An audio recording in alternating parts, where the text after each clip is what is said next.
got out the military and this opportunity came available, I was like, this is gonna be so dope.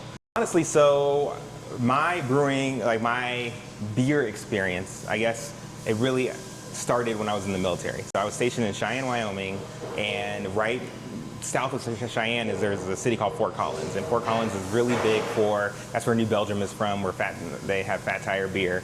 And so I would go to the breweries in Fort Collins, once or twice a week to just have fun, right? The brewing culture is actually really fun, really amazing. But that's something that I learned, is just how amazing the culture was and how fun it was. And at the same time, you get to drink beer, right? I always wanted to build a brand an alcohol brand. And I also, again, I found a love for the brewing space and craft breweries in general, starting there. So one day I was like, I want to own, that would be so awesome if one day when I'm a grown up, I can own a brewery. So when I got out the military and this opportunity came available, I was like, this would be so dope. If we're able to do this, we're able to brew beer, give tours, have the experiences and share the experiences. Because before, when I was in college, it was like beer pong, it would be Natty Lights but like all these beers that are not the best, right? And so that's what I thought beer was, and I didn't consider myself a beer drinker. But once I started exploring and trying these different styles of beer, I'm like, oh wow, it's kind